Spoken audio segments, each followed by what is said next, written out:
പൃഥ്വിരാജ്, ഷമ്മി തിലകൻ ഈ രണ്ട് ആക്ടേഴ്സിന്റെ respective characters ഇതിൽ ബിൽഡ് ചെയ്യുന്ന സംഭവമുണ്ട്. അതായത് ഈ ഒരു സിനിമ തുടങ്ങി 10-25 മിനിറ്റ് കഴിഞ്ഞിട്ടാണ് പൃഥ്വിരാജിന്റെ ക്യാരക്ടർ ഇൻട്രൊഡ്യൂസ് ചെയ്യുന്നത്.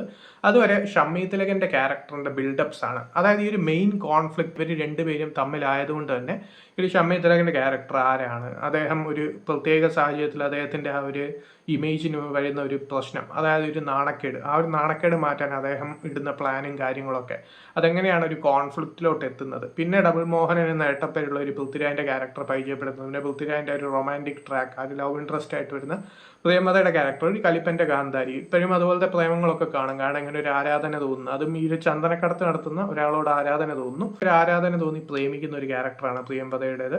സോ പിന്നെ ഫസ്റ്റ് ഹാഫ് കംപ്ലീറ്റ്ലി ഓക്കെ ആയിരുന്നു. അതൊരു ഈഗോ കോൺഫ്ലിക്റ്റ് സംഭവങ്ങളൊക്കെ എങ്ങനെയാണ് വരുന്നതെന്നുള്ളത് ആ ഒരു സംഭവമൊക്കെ അത്യാവശ്യം നല്ല രീതിയിൽ പറഞ്ഞിട്ടുണ്ട്.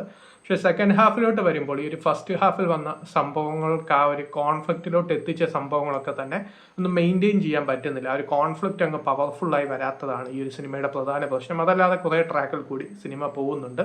ഈ പ്രിയംവദയുടെ ക്യാരക്ടറും പൃഥ്വിരാജുമായിട്ടുള്ള ആ ഒരു സംഭവങ്ങളൊക്കെ തന്നെ വേറൊരു രീതിയിൽ വേറൊരു ട്രാക്കിൽ പോകുന്നുണ്ട്. സോ ആ ഒരു സീക്വൻസസ് ഒന്നും തന്നെ വർക്കൗട്ട് ആയിട്ടില്ല. അവിടെ ഒരു ജീപ്പ് സീക്വൻസും ഒരു VFX ആണെങ്കിലും ബാക്കിയുള്ള സംഭവങ്ങളൊന്നും തന്നെ വർക്കൗട്ട് ആയിട്ടില്ല. അതിൻ്റെ കൂടെ തന്നെ ഈ ഒരു ഷമ്മി തിലകൻ്റെ സീക്വൻസ് ആണെങ്കിൽ ആ ഒരു സ്ട്രക്ചർ ചെയ്തിരിക്കുന്ന രീതി കൊണ്ട് ആ ഒരു കോൺഫ്ലിക്റ്റ് ഒട്ടും വർക്കൗട്ട് ആവുന്നില്ല. സോ അങ്ങനെ വരുന്ന സീക്വൻസസ് ഒക്കെ അത്യാവശ്യം വർക്കൗട്ട് ആവാതെ പോയത് സിനിമയുടെ ഒരു നെഗറ്റീവാണ്. സോ പിന്നെ പറയുകയാണെങ്കിൽ പെർഫോമൻസ് വൈസ് ഷമ്മി തിലകനൊക്കെ അത്യാവശ്യം നല്ല പെർഫോമൻസ് ആണെങ്കിലും ഒരു സെക്കൻഡ് ഹാഫിൽ അദ്ദേഹത്തിൻ്റെ ക്യാരക്ടർ സ്ട്രക്ചർ ചെയ്തിരിക്കുന്ന രീതിയൊന്നും സെറ്റായിട്ടില്ല. സോ പൃഥ്വിരാജ് ആണെങ്കിലും ബാക്കിയുള്ള ആക്ടേഴ്സ് ആണെങ്കിലും എല്ലാവരും പെർഫോം ചെയ്യാൻ ശ്രമിക്കുന്നുണ്ടെങ്കിലും ഈ ഒരു സിനിമയുടെ ഒരു സ്ട്രക്ചർ ഉണ്ട്, ഒരു സിനിമ പോകുന്ന ആ ഒരു ഇതുണ്ട് സെക്കൻഡ് ഹാഫിൽ, അവിടെ ഒന്നും തന്നെ വർക്കൗട്ട് ആവാത്തത് ഈ ഒരു സിനിമയുടെ ഒരു മേജർ ലെറ്റ് ഡൗൺ ആണ്. അതിൻ്റെ കൂടെ തന്നെ ഒരു വീക്ക് ക്ലൈമാക്സും ഈ ഒരു മൂവിയിൽ വരുന്നുണ്ട്. പ്രമോദ് വിളയനാടിൻ്റെ പെർഫോമൻസ് ചിലയിടങ്ങളിൽ അത്യാവശ്യം നല്ല റിലീഫായിരുന്നു. സിനിമ കുറച്ച് ഡൗൺ ആകുമ്പോൾ അദ്ദേഹത്തിന് കുറച്ച് കോമഡി സംഭവങ്ങളൊക്കെ ചെറുതായിട്ട് വരുന്നുണ്ട്, അതൊക്കെ അത്യാവശ്യം നല്ല റിലീഫായിരുന്നു.